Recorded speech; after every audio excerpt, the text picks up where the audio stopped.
ఎప్పుడు పొరపాటు పడ్డు ఆరిన్యాలు కనబడును కాకంటే ఆయన మనసులో ఏముందో అట్లాగే కనబడింది. ఇట్లా కాదు మళ్ళీ వెళ్ళు మళ్ళీ రా అని అనలేదు దేవుడు. సూర్యచంద్ర నక్షత్రాలు అవన్నీ సర్వం ఒక చెట్లు కూడా ఇది ఇట్లా బాగాలేదు. 6 దినాల సృష్టిలో అంతా బాగుంది అన్నాడు. అంతే, బాగా ఏమీ లేదు. మన రక్షణ, మన పిలుపు, మన ఏర్పాటు కూడా అంత ఖచ్చితంగా ఉంటుంది. దాంట్లో వంకర టెంకర్లు ఏమి లేవు. రిపేర్ చేయాల్సింది ఏమి లేదు, బాగు చేయాల్సింది ఏమి లేదు. దేవుడు చేసేది సంపూర్ణం. ఆయన నన్ను ఇక్కడికి సేవకు పిలవటం కూడా సంపూర్ణం. మీరందరూ ఈ మందిరానికి వచ్చి రక్షించబడటం కూడా సంపూర్ణం. ఇంకా మళ్ళీ వెనక్కి తిరిగి ఇది కరెక్టా కాదా ఇట్లా ఇంకేముండదు. ఇదంతా దేవుని యొక్క పరిపూర్ణ సంకల్పం అన్నమాట. ఇందులో మనం బాగు చేసేది ఏమీ లేదు. మీరు ఒక చెట్టును చూడండి, ఈ చెట్టు ఇలా కాదు ఎట్టుంటే బాగుండును అని. మీరు ఏదైనా ఒక చేపనా, గేదెనా, కుక్కనా, దేన్నైనా చూడండి, ఇది ఎట్లా కాదు ఎట్టుంటే బాగుండని మీరు దేన్నైనా ఒక దాన్ని తీసుకొచ్చి చూపించండి. అప్పుడు మీరు దేవుని కంటే తెలివి కలిగిన వాళ్ళని మరి రాస్తారు. ఇక్కడ ఎవడల్లా కాదు, ఎట్లా కాదు ఎట్లుంటే బాగుండని ఎవరి తరం కాదు. దేవుడు పరిపూర్ణుడు, ఆయన చేసేది కూడా పరిపూర్ణమైనది. సరే, ఇప్పుడు నేను 3 విషయాలు క్లుప్తంగా చెప్పాలి. ఇప్పుడు 11:20 అయింది. ఎట్లా ఏం చెప్పాలన్నా, దేవుడు మనకేం చేసాను, దేవుని కొరకు మనం ఏం చేసాం అనేది మొదటి మాట.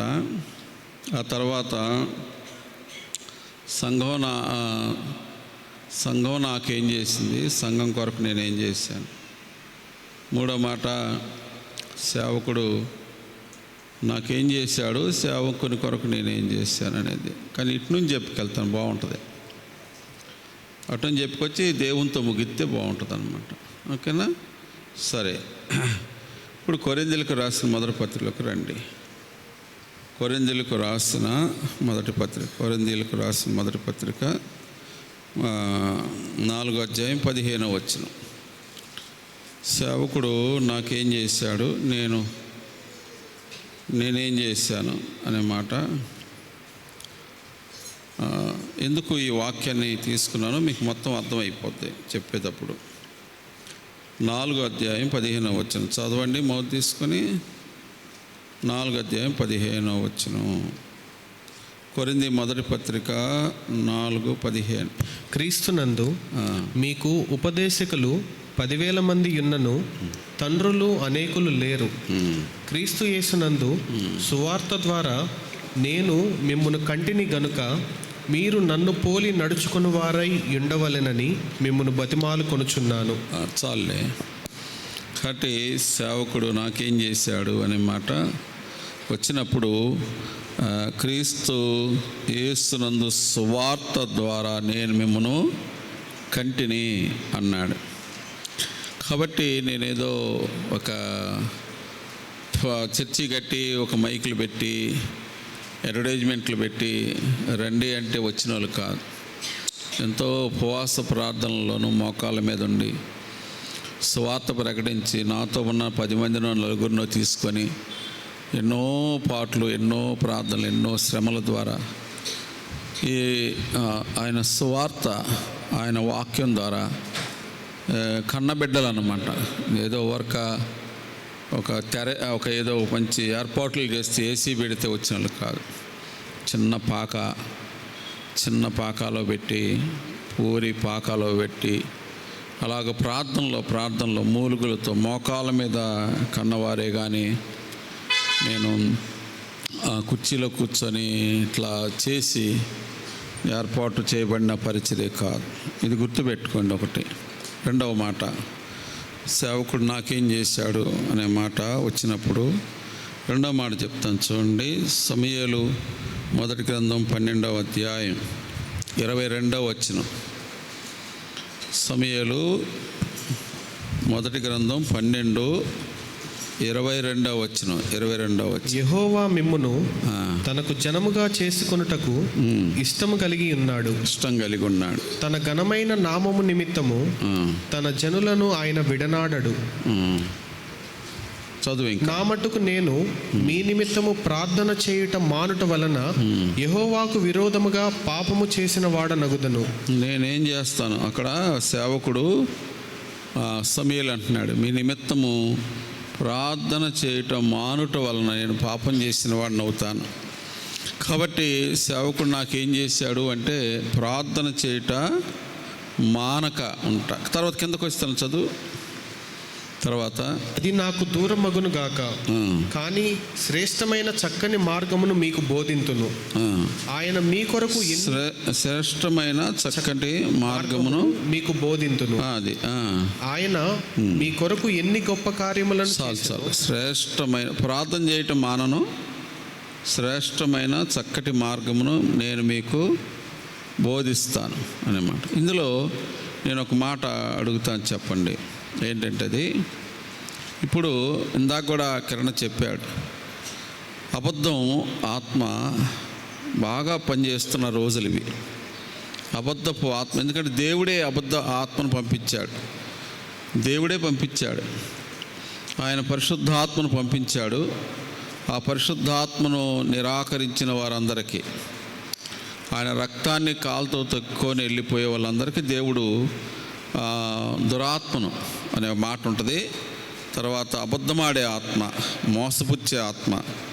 సౌలులోనికి దేవుడు తన ఆత్మను పంపాడు. సౌలు దేవుని మీద తీవ్రంగా తిరుగుబాటు చేయటం ద్వారా దేవుడు దురాత్మను పంపాడు. తర్వాత అందుకని దావీదు భయపడి, దేవా నీ ఆత్మను నా నుండి తీసేయబాకు, నన్ను క్షమించని ఏడ్చాడు. భయం వేసింది ఆయనకి, నా ముందు రాజుకి ఇట్లా జరిగింది కదా అని. కానీ ఆ ప్రార్థన సౌలు చేస్తుంటే దేవుడు కాపాడేవాడే. ఇక్కడ చూడండి, దేవుడు అబద్ధమాడే ఆత్మను పంపించాడు. ఇప్పుడు నేను మీకు ఒక మాట అడుగుతాను, చెప్పండి. అబద్ధమాడే ఆత్మ ఎట్లా పనిచేస్తుందో. ఇప్పుడు యెహోషాపాతు రాజు, అహాబు రాజు ఇద్దరు సింహాసనాల మీద కూర్చున్నారు, సిరియా దేశం మీదకి యుద్ధానికి వెళ్తానికి. అప్పుడు అహాబు రాజు ఈ యెహోషాపాతు రాజు అడిగాడు, ఏమనంటే, మనం యుద్ధంలో జయం పొందుతామా ఏమవుతామో విచారణ చేయటకు ప్రవక్తలు ఉన్నారా ఇక్కడంటే. ఉన్నారని పిలిపిస్తే ఎంతమంది వచ్చారు? 400 మంది వచ్చారు. 400 మంది ఏమని చెప్తున్నారు? రాజా ఎల్లు, నీకు జయం కలుగుద్ది, నీకు జయం కలుగుద్ది, పో, నీకెందుకు, దేవుడు నీకు జయం ఇస్తాడు అని చెప్పేసి. అప్పుడు మేకా ప్రవక్త ఏమంటాడు? అది అబద్ధం అంటాడు. మీరు చెప్పండి, రాజుకేమో జయం కావాలా, ప్రవక్తలు ఏం చెప్పాలా? నీకు జయం కలుగుద్దని చెప్పాలా. అది అబద్ధం ఎట్టయిద్ది? మీకా ప్రవక్త అబద్ధం అంటున్నాడు, అది ఎట్లా అవుతుంది కదా? మీరు చెప్పండి, అది ఇప్పుడు వీళ్ళు చెప్తుంది అబద్ధమా కాదంటే ఇక్కడ చదివిన దాన్ని బట్టి అయితే అబద్ధమే. కానీ మామూలుగా ఎట్లా అబద్ధం చెప్పండి మీరు? మామూలుగా ఎట్లా అబద్ధం అంటే, మీకా ప్రవక్త ఏమంటాడు? నేను దర్శనంలో చూశాను, దేవుడు చెప్తున్నాడు, అహాబు యుద్ధానికి వెళ్ళి పడిపోయినట్లు ఎవడు ప్రేరేపిస్తాడంటే ఒక దురాత్మ, అబద్ధపు ఆత్మ వచ్చి ప్రేరేపించానేది. అంటే ఇప్పుడు అది అతనికి కనబడింది. వీళ్ళేమంటారు? అతనికి కావాల్సిన జయం మేం చెబుతుంది అదే. అది ఎట్లా అబద్ధం అవుతుంది మరి? ఒక అమ్మాయి వచ్చింది, నాకు పిల్లలు లేరు, నాకు పిల్లల కోసం ప్రార్థన చేయండి, నాకు పిల్లలు కావాలంటే నీకు దేవుడు పిల్లల్ని ఎత్తాడంటే అది అబద్ధం ఎట్ట అవుతుంది?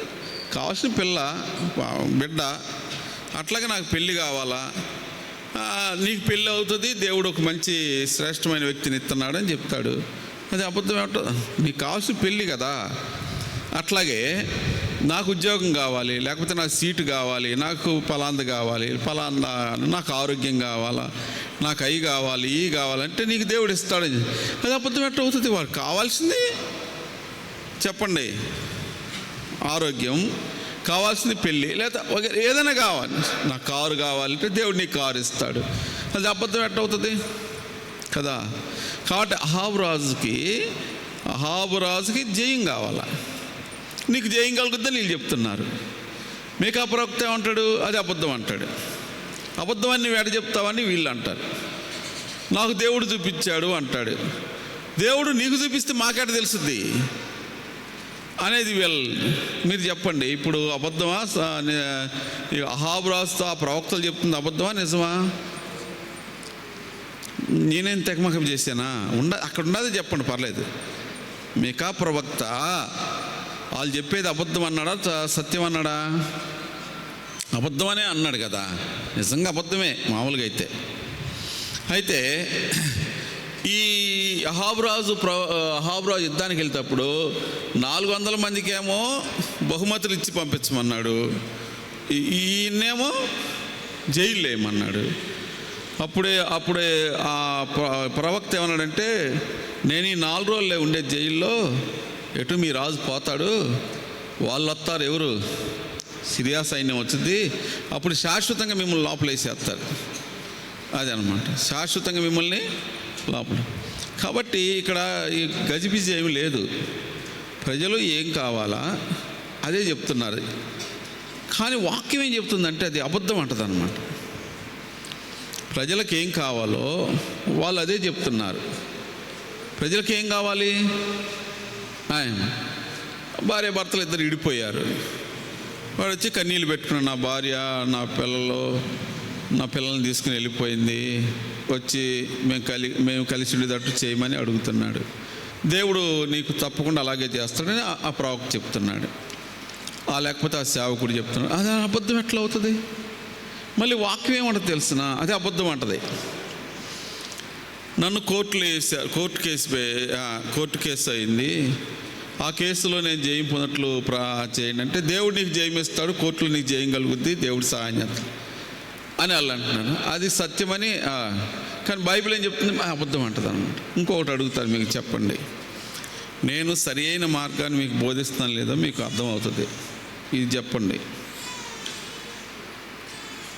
మనం అబద్ధాన్ని ఎట్లా నమ్ముతామో చెప్తాను, మీరు చెప్పాలి సమాధానం. ఇంటిలో వినండి, ఇంటిలో నన్ను నోరెత్తనీరు, ఇంట్లో నన్ను అణిచేస్తారు. చుట్టాల్లో నోరెత్తనీరు, చుట్టాల్లో నన్ను అణిచేస్తారు. సంఘంలో నన్ను నోరెత్తనీరు, సంఘంలో నన్ను అణిచేస్తారు. సమాజంలో నన్ను నోరెత్తనీరు, సమాజంలో నన్ను అణిచేస్తారు. ఎన్ని ప్లేసులు చెప్పండి? 4 ప్లేసులు నన్ను అణిచేస్తారు. అందుకే నేను ఇట్లా ఉన్నాను. అది నిజం, ఇది నిజం. నీ మనసు చెప్పేది నిజం, కానీ బైబిల్ చెప్పేది ఒప్పుకోదు. మళ్ళీ బైబిల్ ఒప్పుకోదు. మళ్ళీ అదేంటి అంటే, నీ మనసు చెప్పేది నీకు నిజం, కానీ బైబిల్ ఒప్పుకోదు అంటే ఎట్లా ఒప్పుకోదు అన్నా? దావీదు దగ్గరికి వెళ్ళండి, అన్నలో రై నువ్వెందుకు వచ్చావు ఎక్కడికి అన్నాడు. నోరెత్తని, అర్థమైంది నీకు? 6 నుంచోబెట్టాడు వాళ్ళ నాన్న. 6 నుంచోబెట్టి 6 కాదన్నాడు. ఈ నాన్న కూర్చున్నాడు, మరి వాళ్ళకి భయపడి కూర్చున్నాడా, ఆడెందుకు అనుకున్నాడో, మొత్తానికి ఎస్ఐ కూర్చున్నాడు. ఇంకెవరు లేరా అన్నాడు. ఎవరు అందే? సమూయేలు ప్రవక్త. వాళ్ళ ఇంటికి వెళ్ళమన్నాడు. ఆయన కొడుకుల్లో ఒకరిని రాజు కోసం అభిషేకించమన్నాడు. అంటే ఈయన సమూయేలు ప్రవక్త ఏంటంటే, ఏందబ్బా దేవుడు చెప్పింది నేను మర్చిపోయానా, దేవుడే పొరపాటు పడ్డాడా, ఇదేంటి 6 అయిపోయారు, ఈయన కూర్చుని నేను అందరం కూర్చున్నాం అంటే మళ్ళీ ఈయనే తెరవాల్సి వచ్చింది. ఇంకోటి ఉన్నాడు ఆయన అనలా. ఎవరు సమూయేలు, ఇది యెషయా అనలా. ఇంకా లేరా అన్నాడు బెత్తరపోయి. ఎవరు? సమూయేలు. అంటే ఉన్నాడు ఒకడో, వాడు బుడ్డోడు అడిగాడు, గొర్రెలు కాసుకుంటున్నాడు అంటే ఆయన పిలిపించన్నాడు. పిలిపితే వచ్చిన నేను కోరుకున్నవాడు ఇతడే అన్నాడు. అక్కడ లేదు, ఇక్కడ అన్నం తీసుకెళ్తే ఏడకెందుకు వచ్చారని ఆ అన్నోళ్ళు నోరు మూసుకుని వెళ్ళరా, గొర్రెలు ఆడబెట్టావు అని చెప్పేసి అన్నారు కదా. అక్కడ గొలియాతు దగ్గర కదా, మీకు అర్థమవుతుంది కదా. అక్కడ నోరెత్తానికి లేదు, అక్కడ ఆయన చేయటమే. మరి ఇక సౌలు దగ్గరికి వస్తే తలకనే సౌలు ఎప్పుడు అనర్చడం కాదు, అసలు లేకుండా చేద్దామని కదా. మరి అంటప్పుడు దావీదు ఏమయ్యాడు చెప్పండి ఇప్పుడు? అంతే, ఇక మొన్న వాళ్ళందరికంటే ఎక్కలేని ఎత్తైన పైకి వెళ్ళిపోయాడు. ఎవరు పట్టుకోవడానికి వీళ్ళు అంత ఎత్తే. అలాంటప్పుడు మరి మన మనసు మనల్ని సపోర్ట్ చేస్తుంది. ఇంకెవరికైనా నువ్వు చెప్పుకుంటే వాళ్ళు సపోర్ట్ చేస్తారు నీకు. ఆ లోకమే అట్ట చచ్చిందిలేమ్మా, ఎట్టకట్టు బతుకమ్మ అంటారు. వాళ్ళకు వాక్యం తెలియదు. పని ప్రార్థనలకు తెలుసా, వాక్యం తెలుసా అంటే వీళ్ళకి తెలియదు. మొన్న సేవకుడు అన్న, మీరు క్షమించండి అనుకోవద్దు, బయట 10 కుక్కలు అరుస్తున్నాయి అంట, ఇంట్లో కుక్క కూడా అరుతుందంట. అట్టాగే ఇంటి పోయి బయట ఏం జరుగుతుందో నీకు తెలియదు, ఓనరు కుక్కని అడిగాడంట, బయట ఏం జరుగుతుందో నీకు తెలియదు, అయ్యేది అరుతున్నాయి, నువ్వెందుకు అరుతున్నావు అని. దానికి నోరు లేదు, నోరుంటే ఇలా చెప్పాయంట, ఎందుకు అరుతున్నావు నాకు మాత్రం తెలుసు, నేను అరుతున్నాను, అవి అరుతున్నాయి. ఏమో శివుడు తిస్తే నువ్వు శివుడు తెస్తావు, ఏమో కళ్ళు తిడితే నువ్వు తలెత్తావు, చెంగు తీసుకుని ఏమి ఎడితే నువ్వు ఎడతావు, ఎందుకు ఎడితే నువ్వు అడగవు, ఆమె చెప్పింది నువ్వు నమ్మేస్తావు. ఏమని ఇంట్లో నన్ను అంతే, ఇంట్లో మాట్లాడినీరు, ఇంట్లో అని చేస్తారు. పోనీ సంఘంలో అంటే సంఘంలో అని చేస్తారు, బయట అనుకుంటే బయట అని చేస్తారు. ఆడ చేసిన నాది ఇదే పని, చుట్టాల మధ్యకి వెళ్తే ఇదే పని, పాపం అని. ఇక ఆ అన్న చెప్పినట్టు అయ్యా అరుతుంది, ఇది అరుతుంది. అయ్యా బయట ఉండి బజార్లో ఏదో వాటికి ఏదో కనపడింది, ఇంట్లో ఉండి నీకేం కనపడింది, కుక్క, ఆ కుక్కని పెంచుకునే దాన్ని టామీ ఏదో అంటారు కట్టే, అయ్యా అరుతున్నా నేను అరుతున్నా అంతే, నాకేం తెలియదు అంటుంది. అట్లాగే అంటే వాక్యం ఏం చెప్తుంది, అది వాక్యము ఏం చెప్తుంది. అందరూ అని చేయాలని చూశారు ఎవరిని, దావీదుని. కానీ దేవుడు ఏం చేసాను, యేసేపుని అందరని చేయాలని చూశారు కదా. అన్నలో అక్కడ పొతిఫారు కాడ ఆడ చూసినదే కదా దేవుడు. బైబిల్లో ఎక్కడ లేదే మరి అది. రూతు విషయంలో లేదు, ఎస్తేరు విషయంలో లేదు, రహాబను వేసి విషయంలో లేదు, ఎక్కడైనా చూడు నువ్వు. లేనప్పుడు నీదెట్ట నిజమైద్ది అంటున్నా. మరి జీవితాంతం ఎప్పుడు తీసి చేస్తూ ఉంటావు ఏంటి, దానివల్ల చెప్పు. జీవితాంతం ఇదే చెప్పుకుంటా జీవిస్తావు. అందువలన వాక్యము అనే నిజంలోకి దేవుని ఆత్మ ద్వారా నువ్వు వచ్చేయాలి. 2 విషయాలు చెప్పాను. ఒకటి, వాళ్ళు ఏం చేస్తున్నారు అంటే బిడ్డలు కావాలా, దేవుడు బిడ్డలను ఇస్తాడని చెప్పడం అబద్ధం.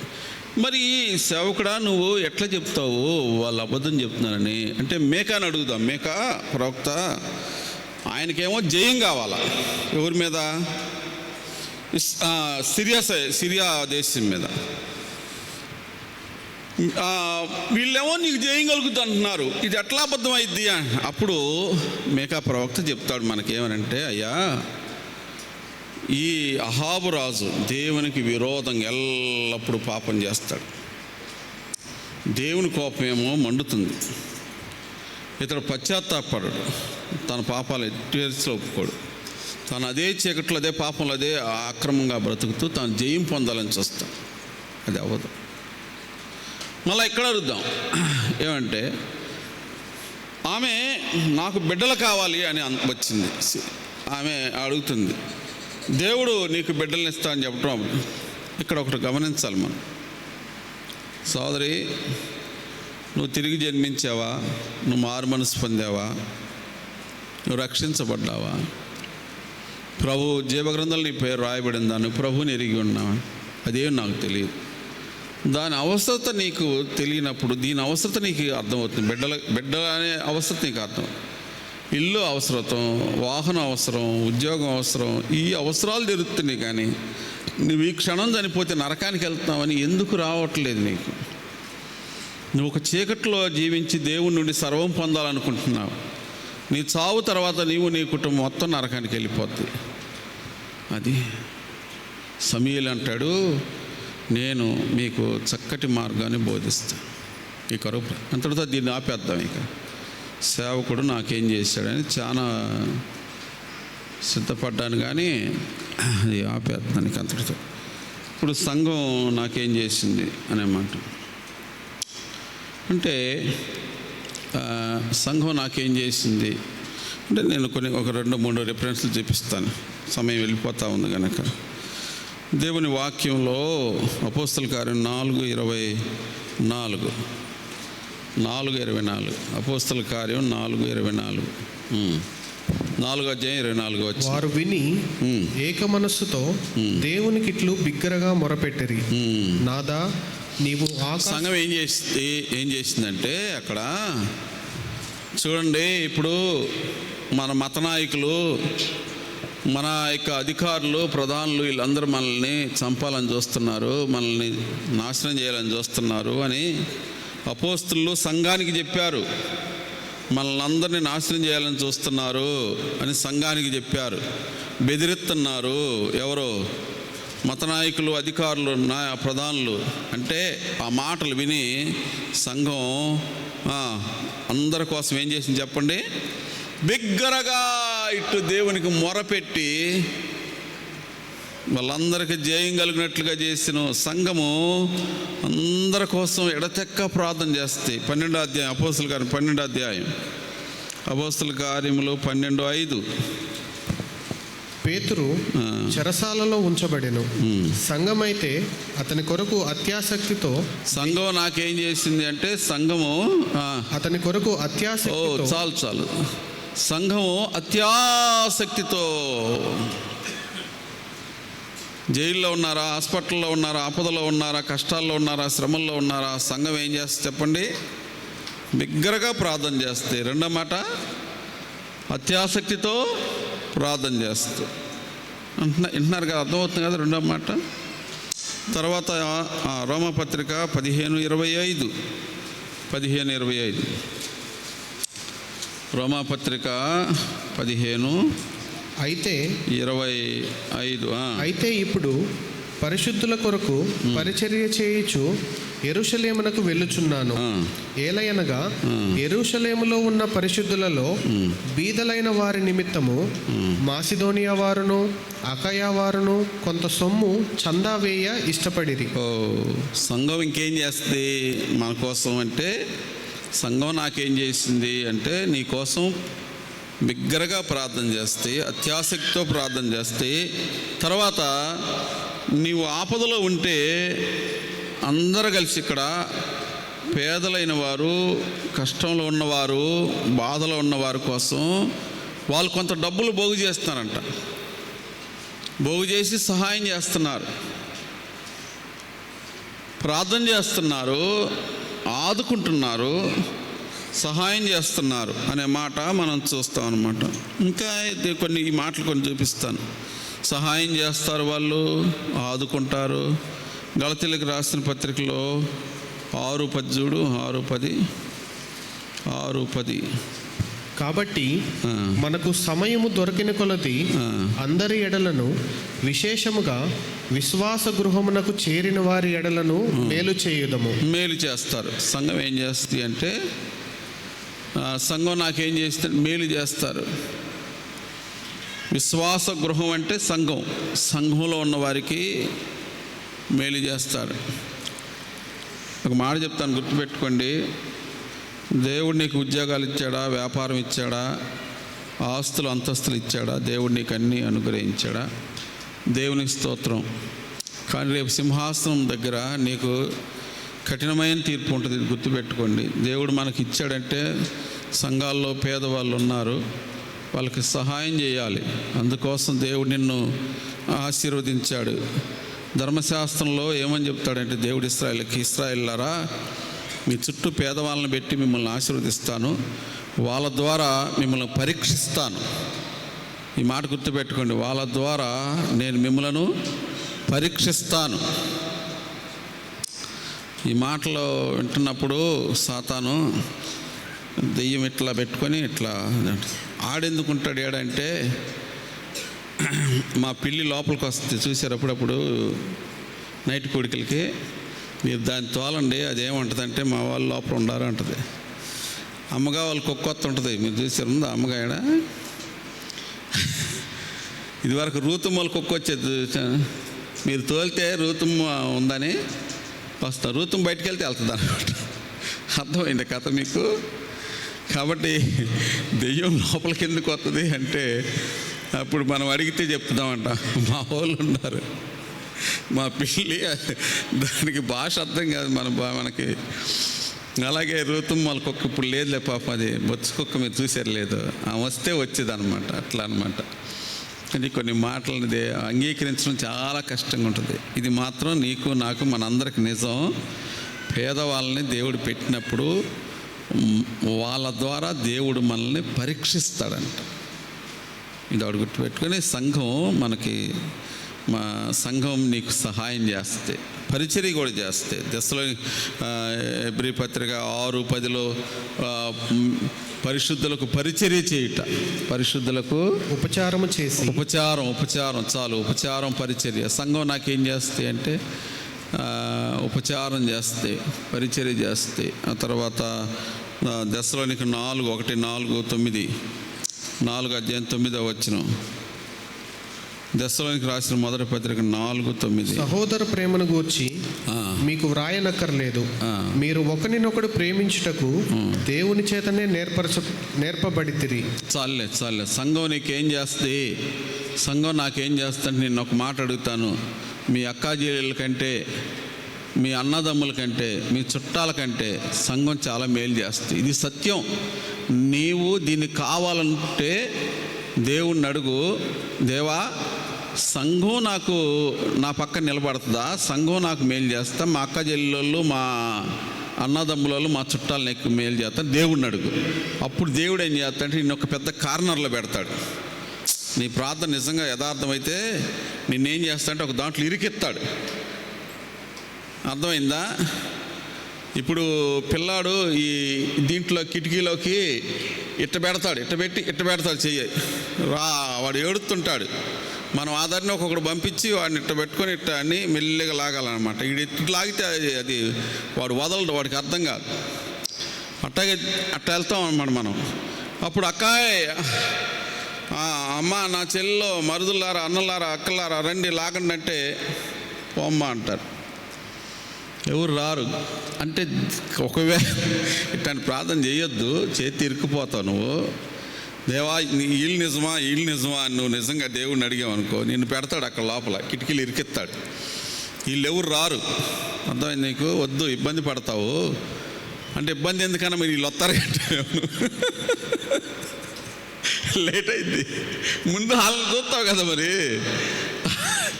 నువ్వు స్టార్టింగ్లో వాళ్ళని పిలవు కదా, పరీక్షించడానికి వాళ్ళని చూస్తుంది. అందుకే లేట్ అయింది, ఇదంతా వాసిపోద్ది, ఇబ్బంది అవుద్ది అనమాట, కష్టం అయింది.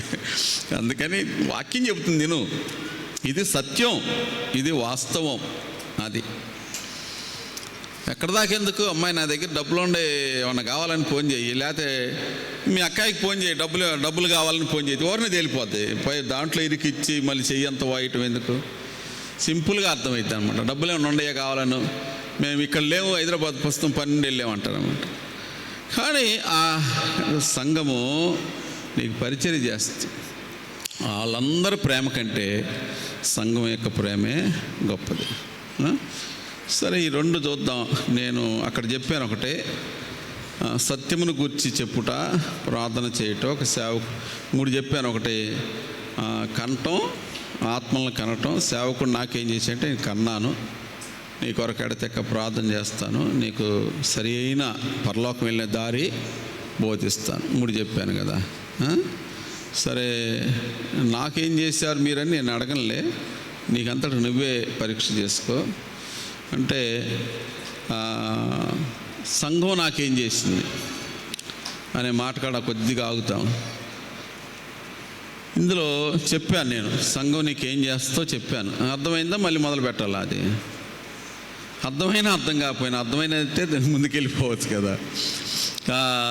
సంఘం నీకేం చేసింది. నేను ఒక మాట అడుగుతాను. మరి బయట మనం సంఘం నాకేం చేసిందమ్మా, ఏమోనమ్మా, సంఘాన్ని నమ్ముకున్నాను, కీడే చేసింది కానీ మేలేమీ చేయలేదు. సంఘం ఎప్పుడు కీడు చేయదు. అర్థమైందా? మీ అమ్మాయిని సంఘంలో ఒక అబ్బాయికి ఇచ్చావనుకో, వాళ్ళు నిన్ను బాగా ఇబ్బంది పెట్టారనుకో, ఇప్పుడు నువ్వు ఉపయోగించే పదం వాళ్ళు నన్ను నష్టపరిచారు అనాల. అర్థమైందా? నువ్వెవరికైనా సంఘంలో ఒక వ్యక్తికి డబ్బులు ఇచ్చావనుకో, ఎగ్గొట్టారనుకో, ఏం చెప్పాలా? వాళ్ళకి నేను డబ్బులు ఇచ్చాను, వాళ్ళు నాకు ఎగ్గొట్టారు. అర్థమైందా? నీళ్ళు వాళ్ళిల్లు ఒక చోట ఉందనుకో, కొంచెం అటు జరిగి రాయినట్టు జరిపారనుకో, నువ్వేం చెప్పాలా? వాళ్ళది వాళ్ళు ఒక నైట్ టైం రాయి అటు జరిపారు మాస్తా అని చెప్పాలి. సంఘం అనకూడదు. సంఘము ఆయన స్వరక్తం ఇచ్చి సంపాదించిన సంఘం. అలాగా దేవుని వాక్యం ఏముందంటే, నీ నోటి ద్వారా నీవెందుకు శిక్ష తెచ్చుకుంటావు ఉంది బైబిల్లో. నీ నోటి ద్వారా నీవెందుకు శిక్ష తెచ్చుకుంటావు, నీ నోటి ద్వారా నువ్వెందుకు అపరాధి అవుతావు. కాబట్టి నువ్వు సంఘానికి కాదు మీ అమ్మాయిని ఇచ్చింది, అర్థమైందా? అబ్బాయినైనా సంఘానికి ఇస్తారా? ఈరుగా అప్పిచ్చింది సంఘానికా? కాదుగా. సంఘం వచ్చి రాయి జరిపిందా? కాదుగా. సంఘం వచ్చి నీకు చెట్లు కాయలు కోసిందా? లేదుగా. మరి సంఘం అంటావు ఎందుకు? ఏం సంఘంలేమ్మా, ఏం కథలేమ్మా, రాయి జరిపారు ఇట్లా అనకూడదు. ఏం సంఘంలేమ్మా, నమ్మి పిల్లనిచ్చాము ఇటు చేశారు అనకూడదు. నువ్వు పిల్లనిచ్చిన సంఘానికి కాదు. ఇదంతా అర్థం చేసుకోవాలి. అందుకని నీ నోటి మాటలను బట్టి నువ్వు తీర్పు తెచ్చుకోబాకు, శిక్ష తెచ్చుకోబాకు అంటాడు. కాబట్టి ఒక వ్యక్తికి నువ్వు డబ్బులు ఇస్తావు, ఒక వ్యక్తితో కలిసి నువ్వు వ్యాపారం చేసావు, ఆ వ్యక్తి నిన్ను మోసం చేసిను. ఇద్దరు కలిసి వ్యాపారం చేసిను. సహోదరుడు ఒక సహోదరుడిని మోసం చేసిను. ఆ సహోదరుడు నన్ను మోసం చేసి చెప్పాలి. సంఘం నన్ను మోసం చేసి అనకూడదు. సంఘం మోసం చేయదు. కాబట్టి సంఘము ఆయన స్వరక్తం ఇచ్చి సంపాదించిన సంఘం, అంతవరకే. అర్థమైందా? ఇక అది ఎవరైతే నీకు డబ్బులు లేకపోతే వాళ్ళకి ప్రార్థన చేయి, లేకపోతే బతిమలాడు, నువ్వు పడాలి, అట్టగట్టా చేయాలా. లేదు ఒకవేళ నన్ను అడగమంటే నేనైనా అడిగి చూస్తాను, అంతవరకే. సంఘం ఎగ్గొట్టిందమ్మా నాకు డబ్బులు అని అనకూడదు. సంఘం ఎగ్గొట్టదు, తీసుకోదు, ఎగ్గొట్టదు. కాబట్టి సంఘం నాకేం చేసిందంటే నీకు చాలా చేసింది, ఇంకా ఉంది అవన్నీ రిఫరెన్స్లు. మరి సంఘం నాకేం చేసింది ఎప్పుడు అనకూడదు బయట. ఏం సంఘంలేమ్మా, ఏం కథలేమ్మా, నమ్మాను వెళ్ళాను, మోసం చేసిన సంఘం అట్లా అనకూడదు. మోసం చేసి సంఘం డబ్బులు ఎగ్గొట్టదు. సంఘం వచ్చి నీ స్థలం లాక్కోదు. అది వ్యక్తుల వలన జరిగేది, వ్యక్తుల వలన జరిగేది. వ్యక్తులు అంటే మళ్ళీ సంఘంలో ఉండవాలే కదా అని నువ్వు అంటావు. సంఘంలో అందరూ గోధుమలు కాదు. ఏమి ఉంటారు చెప్పండి? గురుగులు ఉంటారు, గోధుమలు ఉంటారు. బుద్ధి గల కన్నికలు ఉన్నారు చెప్పండి, బుద్ధి లేని కన్నికలు ఉన్నారు. నూనె లేకపోవడమే బుద్ధి లేదనుకుంటున్నాం మనం. అసలు ఆ నూనె ఎందుకు అయిపోయిందంటే ఇదిగా బుద్ధి లేని పనులు చేయటం వలన. అర్థం కాల మీకు? అది బుద్ధి గల కన్నికలు ఉంటారు, బుద్ధి లేని కన్నికలు ఉంటారు. అసలు బుద్ధి లేని కన్నికలు ఉంటేనే బుద్ధి గల కన్నికలు తేలేది. అర్థమైందా మీకు? అది నలుపు ఉంటేనే తెలుపు తేలుద్ది. అంతా తెలుపు అయితే ఏముంటుంది, ఎట్ట తెలుసుద్ది? కాబట్టి అది అని చెప్తాడు కుర్రాడు. మా హెబ్రోన్లో బాక్సింగ్ గారు ఉన్న టైంలో సేవకు సమర్పించుకొని బైబిల్ ట్రైనింగ్ పొందడానికి హెబ్రోన్లో బాక్సింగ్ గారు ఉండగా వెళ్తే, ఇది ఏందక్క ఆ సేవకుడు, ఆ కుర్రోళ్ళు అన్నమాట వాళ్ళంతా, ఏందక్క వంట చేసామని. ఆమె సేవ సమర్పించుకొని వచ్చినామే, అందరూ వాళ్ళే ఉంటారు అంటే సీపిని ఇటు తిప్పి వేసిందంట ఒకటే. అయితే అది చూసి సరే ఇద్దరు మగపిల్లలే ఊడుతున్నారు. మగపిల్లలు ఆడపిల్లలు కలిసే పని చేస్తారు అన్నీ. ఊడుతుంటే వీళ్ళిద్దరు అటుడు అన్నట్టు, నువ్వు ఇటు తిప్పి కొట్టుకున్నారంట ఇద్దరు. అప్పుడు అడిగాడంట, ఇంకొక సీనియర్ని అడిగాడంట. సీనియర్, అన్నా ఇది బాక్సింగ్ గారిదేనా అన్నాడట. అవునయ్యా. మరి ఇదేం ఎట్టుండారని. ఎట్టుంటే నీ నిజమైన తేలుద్ది. ఎట్టాంటాలే ఉంటారు కొంతమంది. నువ్వు ఏసేపు చెప్పండి ఎవరి మధ్య ఉన్నాడు? ఎట్లాంటి అన్నల మధ్య ఉన్నాడు? భయంకరమైన స్వభావం కలిగిన. అందువలన అందరూ ఇక్కడ అంతా తెలుపు. మీరు నిజంగా అంతా తెలిపే ఉండాలనుకుంటే ఏడు ఉండదు భూమి మీద. మీరు ఏ చర్చి కన్నా వెళ్ళండి, అచ్చంగా తెలిపే ఉండాలంటే ఏడుంటుంది చెప్పండి. నేను అడిగింది మీకు ఎవరిని అర్థమైపోయింది? పరలోకంలో. ఆడికి వచ్చినాక అడగండి, ఇది నలుపు ఉంది ఎందుకని అడగండి. అప్పుడు నేను కాదు చెప్పేది, దేవుడు చెప్తాడు. ఆడగానే పడుతుంది, అసలు ఈ మనిషిని ఎందుకు రానిచ్చారంటాడు దేవుడు. అక్కడ తెలిపే కానీ నలిపేమీ కనపడదు. కానీ నువ్వు ఏడకన్నా వెళ్ళు. అది ఏదో ఎవరు అడిగారంట, అసలు మచ్చ డాగు మరకలేని సంఘం ఏడుంది అని చెప్పేసి ఎతుకుతుంటే ఒక సేవకుడు అడిగాడంట, అయ్యా మచ్చ డాగు మరకలేని సంఘం ఏడన్నా ఉందని ఒకవేళ వెతికితే, అట్ట గనక దొరికితే నువ్వు మాత్రం వెళ్ళబాకయ్యా అన్నాడంట. అన్నాడంట, అక్కడి నుంచే మచ్చలో డాగులు మరకలు స్టార్ట్ అవుతాయి. అసలు నీ మనసే ఎతికే మనసులాగుంది, వెళ్ళబాకన్నాడు. అట్లాగే సంఘం ఎప్పుడు కూడా మనకి పొరపాటు చేయదు, సంఘం కీడు చేయదు, సంఘం ఎప్పుడు కూడా నష్టపరచదు. కాబట్టి సంఘం నాకేం చేసింది, నాకు కీడే చేసింది అనొద్దు దయచేసి. అది వ్యక్తులు, వాళ్ళు గురుగులు లాంటి వాళ్ళు. సరే, ఇది అయిపోయింది. ఇక ఇప్పుడు మనం మూడో దానికి వెళ్ళాలా, శ్రేష్టమైన దానికి. ఇదేంటంటే దేవుడు నాకు ఏం చేసి. రోమీయులకు రాసిన పత్రిక 8వ అధ్యాయం, రోమాపత్రిక 8:32. రోమపత్రికలో ఉన్నారు మీరు అని. తన సొంత కుమారుని అనుగ్రహించుటకు వెనుక తీయక 8:32 చదువుతున్నాడు చూడ. తన సొంత కుమారుని అనుగ్రహించుటకు వెనుక తీయక మన అందరి కొరకు ఆయనను అప్పగించిన వాడు ఆయనతో పాటు సమస్తమును మనకెందుకు అనుగ్రహింపడు? అది దేవుడు మనకేం చేశాడు, తన సొంత కుమారుని మనకు అప్పగించాడు. అమ్మో, అప్పగించడం అంటే మన పిల్లని వాళ్ళ చేతిలో పెడతాం కాదు. అది ఏందనుకుంటున్నా, అప్పగించినంటే చిన్న విషయం కాదు. మరే 2-3 శాకులు, 3 రంపాలు, బాగా ఏంటంటే కోణాలు కలిగిన, ముళ్ళు కలిగిన కొరడాలు, ఇంక ఇవన్నీ చాలా ఇది చేసి, మీ అబ్బాయిని ఇటు పంపించమ్మా, వీటితోటి మేము కొంచెం సాధనం చేపిస్తాం. అంటే సాధనం అంటే పిల్లలకి నేర్పడం కాదు, అది ఎట్టా రక్తం ఎట్టొచ్చుద్దో, ఎట్లా చీలుద్దో అంటే అప్పగిస్తాం మనం. అట్టా అప్పగించెను. దేవుడు మొత్తం చూశాడన్నమాట. గెత్సేమనే తోట కాడ నుంచి ఏం జరుగుద్దో మొత్తం అప్పుడే చూశాడు. అప్పగించెను, మన కోసం అప్పగించెను. సరే, కుమారుడు ఏం చేసిను? తండ్రి అప్పగిస్తే తండ్రి పంపించాడు. కుమారుడు ఏం చేసిను చూడండి. కుమారుడైన దేవుడు, ఫిలిప్పీలకు రాసిన పత్రిక 2:6, ఫిలిప్పీ పత్రిక 2:6, ఫిలిప్పీ పత్రిక 2:6. ఆయన దేవుని స్వరూపం కలిగిన వాడయ్యుండి దేవునితో సమానముగా ఉండుట విడిచిపెట్టకూడని భాగ్యమని ఎంచుకొనలేదు గాని మనుష్యుల పోలికగా పుట్టి దాసుని స్వరూపమును ధరించుకొని. తండ్రి ఏం చేశాడు? తన కుమారుని ఇచ్చాడు మనకి. మన పాపాలు, మన శాపాలు, మన యొక్క అపరాధాలన్నీ ఆయన మీద మోపి ఆ కుమారుని ద్వారా మనల్ని నీతిమంతులుగా తీర్చడానికి తండ్రి అప్పగించాడు. కుమారుడు ఏం చేసిన? యేసు ప్రభువారు అక్కడ చెప్తున్నాడు ఏం చేసిను అంటే, చదువు. మనుషుల పోలికగా పుట్టి, ఒకటి మనుషుల పోలికగా పుట్టి దాసుని స్వరూపమును ధరించుకొని తన్ను తానే రిక్తునిగా చేసుకొనెను.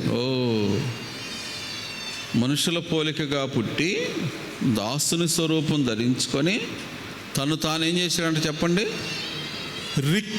రిక్తునిగా చేసుకొనెను. అమ్మా, రిక్తునిగా చేసుకొనెను. ఇంకా మరియు ఆయన ఆకారమందు మనుష్యుడిగా కనబడి మరణము పొందునంతగా, అనగా సిలువ మరణము పొందునంతగా విధేయత చూపిన వాడై తన్ను తాను తగ్గించుకొనెను. అది ఇక అంతకంటే యేసు ప్రభు వారు తగ్గించుకున్న దానికంటే కింద లేదు. ఇక ఆ మరణం కంటే ఇంకొక మరణం లేదు, ఆ శ్రమల కంటే మరొక శ్రమలు లేవు. ఆయన మన కొరకు అలాగున అప్పగించుకున్నాడు. మనుషుల పోలికగా పుట్టి దాసుని స్వరూపం ధరించుకొని ఆయన తను తానే చెప్పండి ఏమయ్యాడు చెప్పండి, రిక్తునిగా చేసుకుని. ఎంత భయంకరమైన పరిస్థితి. కొరింథీ 2వ పత్రిక 9వ అధ్యాయం, కొరింథీ 2వ పత్రిక 8-9 వచనం.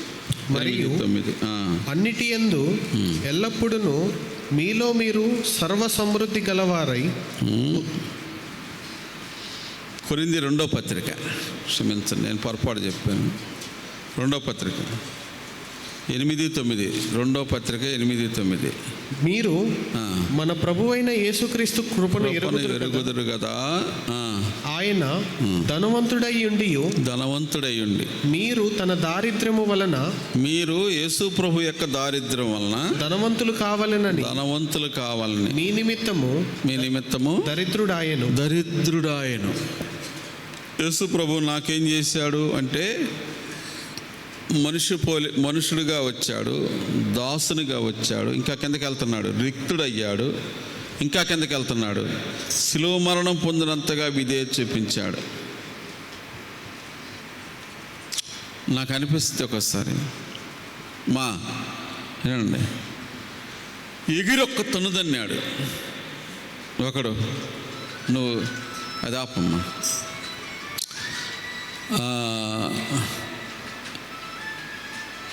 ఎగిరి ఒక్క తన్ను దన్నాడు, నువ్వు దేవుని కుమారుడు అని ఎగిరి ఒక్క తన్ను దన్నాడు అని బైబిల్లో ఉంది. కాలుతో తన్నా. యేసుప్రభు వారికి ఆ బొమ్మను చేసి మట్టితో ఊదాడు, ఆ బొమ్మను చూసుకున్నాడు, ఊదాడు, మనిషి అయ్యాడు. ఆనందం, పట్టలేని ఆనందం దేవునికి. చూసుకున్నాడు, సంతోషించాడు, ముద్దు పెట్టుకున్నాడు. ఆ ఏదైనా తోటలో ఆ దృశ్యమే ఇప్పుడు యేసుప్రభు వారి కళ్ళలో కనపడుతుంది. మనుషుడా, నేను నా చేతులు తీసుకున్నా, నీవు ఎగిరి తన్నావు నా కాలుతో. ఉమ్మూసాడు, చూశాడు, కాండిచ్చి ముఖం మీద అది కూడా చూశాడు. నేను చేసుకున్న ఈ మనుషుడు ఉమ్మూసాడు, గుద్దాడు. ఇట్లా చెప్పండి మొత్తం. యేసుప్రభు వారు మనకైతే వల్ల కాదు, ఇక కష్టం అయిపోద్ది. అన్నీ గుర్తొచ్చి ఒక్కటేసేస్తాం గట్టిగా. నోరు తెరవలేదు, బదులు పలకలేదు. ప్రభువారు మన కొరకు సహించి తన చేతులతో చేసుకొని తాను ఊపిరిచ్చిన మానవుడే భయంకరంగా క్రూరత్వంగా వ్యవహరించాడు. అవన్నీ కనబడతా ఉన్నాయి. నేను చేసుకున్న మనుషుడు, నేను సృష్టించిన మనుషుడు, దేవునికి కనబడతా ఉన్నాయి. ఆయన మన నిమిత్తము దరిద్రుడాయను, మన నిమిత్తమై గాయములు పొందెను, మన నిమిత్తం 53వ అధ్యాయం యెషయా గ్రంథంలో కనపడుతుంది. ఆయన మన నిమిత్తం నలుగగొట్టబడెను, ఆయన మన రోగములను భరించెను, మన అపరాధములన్నీ ఆయన మీద మోపబడెను, మన దోష శిక్ష అంతయు ఆయన మీద పడెను. ఆయన వేసుకున్నాడు. ఇది ఎంత అద్భుతమైన సంఘటన చూడండి. కాబట్టి మీకు అర్థమైతే ఆలోచించండి, దేవుడు నాకేం చేసి. యోహాను సువార్త 3వ అధ్యాయంలో మనం 16 వచ్చిన, దేవుడు లోకమును ఎంతో ప్రేమించెను, కాగా తన అద్వితీయ కుమారుని విశ్వసించు ప్రతివాడును నిత్య జీవం పొందినట్లు ఆ కుమారుని మనకు అప్పగించి, ఆ మహిమ, ఆ ఐశ్వర్యం, ఆ రాజ్యం ఎక్కడ? ఆ పశువుల పాక ఎక్కడ? ఆ దోమలు, ఆ యొక్క ఈగలు, ఆ దుర్వాసన, భయంకరమైన పరిస్థితుల్లోకి యేసుప్రభు వచ్చాడు. మట్టిలో పండుకున్నాడు. మట్టిలో ఆయన అక్కడ నదుల్లో, కాలువల్లో స్నానం చేసిన సర్వోన్నతుడైన దేవుడికి స్నానం అక్కర్లేదు, ఆయన స్నానం చేశాడు. ఆయన ఎట్లా పండుకున్నాడు, ఎట్లా ఎన్ని బాధలు. వర్షానికి యేసుప్రభు వారు వర్షం కురకుండా ఆపాడా? తను తిన్నగా లేదే. ఆయన తన కోసం ఒక్క పూట కూడా కాకులతో అన్నం పంపించిన దేవుడు అసలు ఏమీ లేకుండానే ఊరక నువ్వు చేతులు కడుక్కొని కూర్చోయ్యా అని ఏలియనంటే చేతులు కడుక్కొని కూర్చుంటే ప్లేట్ వచ్చి పడింది అక్కడ. ప్లేటు దాన్ని తినేసి, మీకు అర్థం, కాకులు అయిపోయిన తర్వాత ఏం జరిగింది తెలిసిన? ఒక ప్లేట్, పెద్ద ప్లేట్ వచ్చింది, ఇది తిన్న తర్వాత 40 రోజులు ప్రయాణం ఉందన్నాడు అనమాట. కానీ యేసుప్రభు వారు ఏనాడు పరలోకం నుంచి యేసుప్రభు వారికి ప్లేట్ దిగలేదు. ఏ కాకి దేవుడు యేసుప్రభు వారు రప్పించలేదు. ఆయన వీళ్ళతో పాటు ఏ అమ్మ అక్క అన్నం పెడితే తిన్నాడు అంతే. ఎవరో ఒకళ్ళు పిలిచి అన్నం పెడితే తిన్నాడు యేసుప్రభు వారు అంతే. ఆ యొక్క చెట్టుకి కాయలు లేకపోవడం చూసి దాన్ని శపించను. అక్కడ నేను మాట చూస్తున్నాను. దీన్ని శపించడం కంటే కాయలు కలుగును కాకంటే కలగవా? చెట్టు అప్పటికప్పుడు ఎండిపోయింది కదా, అలా కాయలు కలుగును అంటే కలగవా? మరి చూడండి, చేయగలడు. అని ఆయన తన కొరకు ఏనాడు రొట్టెలు చేసుకోలేదు, తన కొరకు ఏనాడు చేపలు చేసుకోలేదు, ఏనాడు ఆహారం, తన కొరకు ఏనాడు వర్షాన్ని ఆపలేదు. ఆయన గాలి వానతుంటే శిష్యులు బెదిరిపోయి మునిగిపోతామంటే సముద్రాన్ని, గాలిని గద్దించింది, వర్షాన్ని. కానీ ఆయన కొండల మీదకి వెళ్ళి ప్రార్థన చేస్తుంటే ఆడకెళ్ళిన వర్షం ఆగమని ఎన్నడన్న వర్షంలో తడిచాడు. కానీ యేసుప్రభు వారికి ఎన్నడూ జలుబు చేయలేదు, జ్వరం రాలేదు. యేసుప్రభు వారికి ఎన్నడూ జాన్ గారు చెప్తాడు, యేసుప్రభు వారికి ఎప్పుడు ఒళ్ళే ఎచ్చబడలేదంట. యేసుప్రభు వారికి ఏ రోగం రాలేదంట. ఎందుకనంటే మన శరీరం పాప శరీరం, మన రక్తం పాపపు రక్తం. యేసుప్రభు వారి రక్తం పాపం సంబంధం లేనిది. యేసుప్రభు వారు ఏనాడు జ్వరం రాలేదు, జలుబు చేయలేదు, ఏనాడు రోగం రాలేదు యేసుప్రభుకి. అది పరిశుద్ధమైన రక్తం అన్నమాట. కాబట్టి యేసుప్రభు వారి రక్తం కింద పడినప్పుడు మరి అది గడ్డగట్టలేదు. మొత్తం 660-70 మీటర్లు సిలువ స్టార్ట్ కానుంచి అక్కడి నుంచి లెక్కేశారన్నమాట. 670 మీటర్లని లెక్కేశారు అక్కడికి, గల్గతా కొండ మీదకి. 670 మీటర్లకి 5 సార్లు ఆపాడంట సిలువ. 5 సార్లు ఆగిందంట సిలువ. 5 సార్లు అక్కడ చెప్తాడు, అది లేఖనాలు నెరవేరినట్లు 5 సార్లు ఆగాను. పోతూ ఉండగా యెరూషలేము ఆ మందిరం పక్కకుండా వచ్చేటప్పుడు శుద్ధ జలములు అనే ఒక కోనేరు లాంటి చిన్నది ఉంటుందంట. ఆ తిన్నుకు తీసుకొస్తున్నారంట, అది లేఖనం నెరవేరినట్లు. ఆయన కాలంలో నుంచి 2-3 బొట్లు ఆ నీళ్ళలో పడ్డాయి అన్నమాట. యెరూషలేము మందిరంలోకి వెళ్ళేటప్పుడు ఆ జలము శుద్ధ జలం అంటారు, కడుక్కొని వెళ్తారు యాజకులు లోపలికి పరిచర్య చేయడానికి. అక్కడికి వచ్చిన వాళ్ళు కడుక్కుంటారు. దాంట్లో 2-3 బొట్లు పడ్డాయి. ఇంకా అది నాకు పూర్తి గుర్తు రావట్లేదు. ఆ 5-6 సందర్భాలలో ఆయన రక్తం కారుతా ఉందంట. ఆ లేఖనాలు ఆ దేవుని చిత్తం అక్కడ నెరవేరుస్తూ వచ్చాడు అన్నమాట.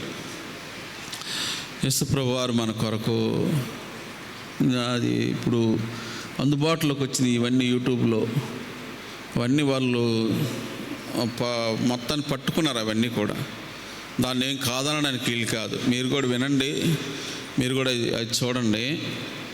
యేసుప్రభు వారు ఏ టైంలో స్టార్ట్ అయింది, ఏ టైంలో ముగిసింది, ఈ మధ్యలో ఎట్లా ఆ శిలువ యాత్ర కొనసాగింది, ఎక్కడెక్కడ ఆపాడు, 650-70 మీటర్ల టైంలో ఎన్నిసార్లు ఆపాడు, ప్రతి 100 మీటర్ 100, 120, 110 మీటర్లకి ఆపుతా ఉన్నాడంట సిలువ. అక్కడ సిలువ కింద పడేస్తాడు, అంటే పడిపోతాడనమాట. 5-6 సార్లు పడిపోతాడు. నాకు పూర్తి గుర్తు రావట్లేదు. నేను అది వాళ్ళు పూర్తిగా వాళ్ళు ధ్యానం చేసి చెప్పారనమాట. అక్కడ ఎక్కడెక్కడ ఆగిందో, ఏం జరిగిందో, ఎక్కడ రక్తం చిందిందో ఇదంతా కూడా లెక్క పెట్టారనమాట. ఆడికెళ్ళే తలకనే దాదాపు 5-6 సార్లు కింద పడేస్తాడు. అక్కడ ఆగుతాడు అనమాట. అక్కడ వాళ్ళు కొడతారు. అదంతా కూడా లేఖనాలే. అవన్నీ లేఖనాలు నెరవేర్చడమే.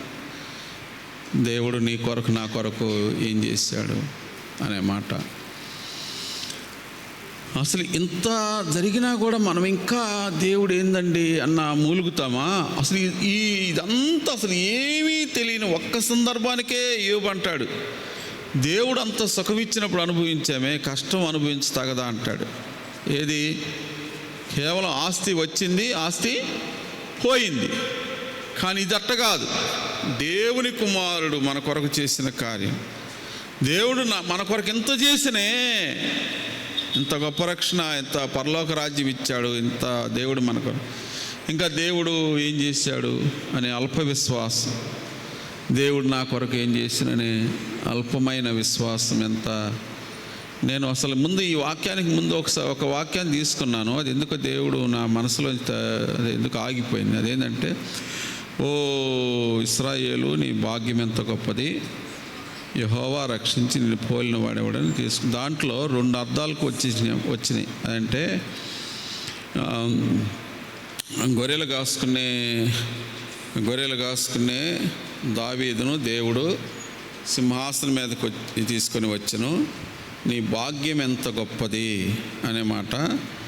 అప్పుడు అపోస్తులైన పౌలు పత్రిక రాస్తూ ఆయన యందు విశ్వాసం ఉంచుటయు, ఆయన యందు నిలిచి ఉంటయు, ఆయన కొరకు శ్రమపడుటయు భాగ్యము. అర్థమైందా మీకు? ఏది భాగ్యం?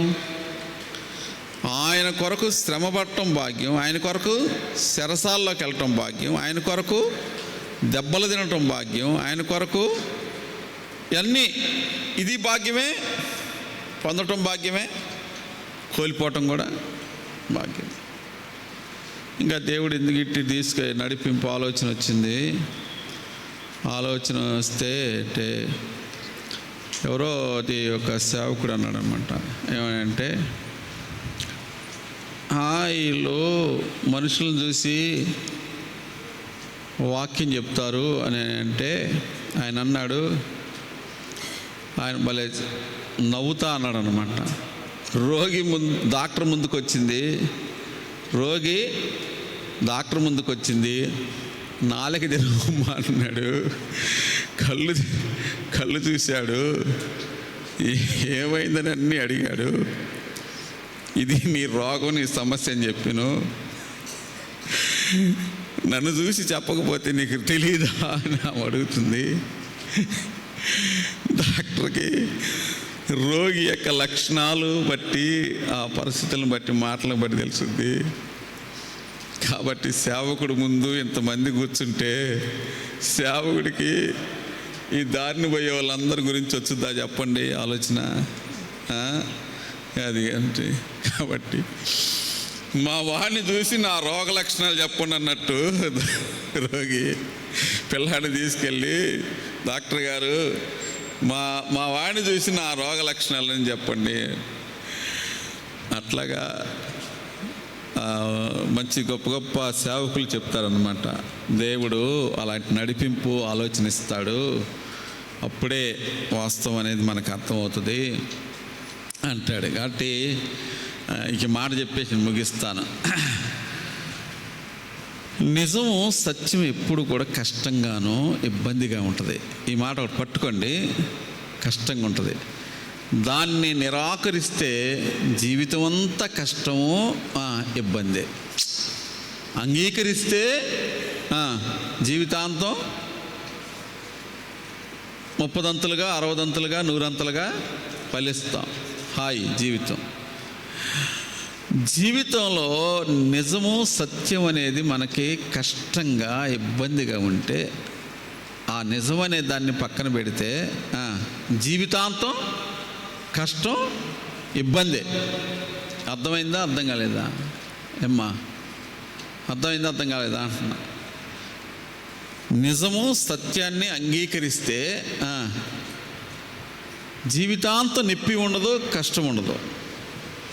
కానీ ఈ సత్యము, ఈ నిజం నాకు నొప్పిగా, కష్టంగా, ఇబ్బందిగా ఉంది, నేను అంగీకరించను, అది నాకు కష్టంగా ఉంది అంటే అది జీవితాంతం నీకు కష్టాలను తెచ్చిపెడుతుంది అన్నమాట.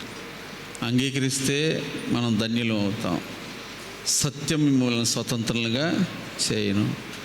మరి సత్యము స్వతంత్రులుగా చేసినప్పుడు అబద్ధం ఏం చేస్తే? అబద్ధం నిన్ను బానిసలుగా కట్టల్లోకి తీసుకెళ్తుంది. నిజం అనేది 30 ఒక అమ్మాయిని ఎన్ని రోజులు పాడు చేస్తూ వచ్చారంట. ఎవడో ఒకడరే మీరు ఏం చేస్తున్నారంటే పోరా బాబు అని నెట్టి వేసింది. మీరు చూసారా వాళ్ళని ఎట్లా తీసుకెళ్తున్నారో? ఆ అమ్మాయి సమాధి దగ్గరికి తీసుకెళ్తాను. మొత్తానికి వరసను పెట్టి తాళ్ళు కట్టారు. మొత్తం 30, 35, 40 సంవత్సరాల వాళ్ళు కనపడుతున్నారు అక్కడ. నేను దాన్ని చూశాను. దాంట్లో అసలు వాళ్ళ పొజిషన్ ఎట్టుందంటే వాళ్ళకి అర్థమైపోయింది, ఇప్పుడు మమ్మల్ని చంపేస్తున్నారని అర్థమైపోయింది. అసలు వాళ్ళు ఎట్ట వెళ్తున్నారంటే వణుకుతా, ఏడుతా, అయ్యవుతా తీసుకెళ్ళారు. వాళ్ళని ఆడ తీసుకెళ్ళిపోయారు, చంపేసేసారు. అంటే సత్యం ఎప్పుడు కూడా పోరా నువ్వు చెప్పేది అన్నట్టు ఉంటుంది సత్యము, నిజం. కానీ దాని తర్వాత వచ్చేది ఉంటుంది చూసావా, అది సిగ్గు, అది అవమానం, అది బంధకం. కట్టేశారు మొత్తం 30 మందిని ఒకే రౌండ్లో కట్టేశారు. ఈడ్చుకెళ్తున్నారు, లాక్కెళ్తున్నారు. అసలు వాళ్ళని చూస్తే నిజంగా ఒక తల్లి, వాళ్ళని కన్న తల్లి, తండ్రి, కొడుకా నీకు నిజం చెప్పితే పక్కకి నెట్టేస్తీరా.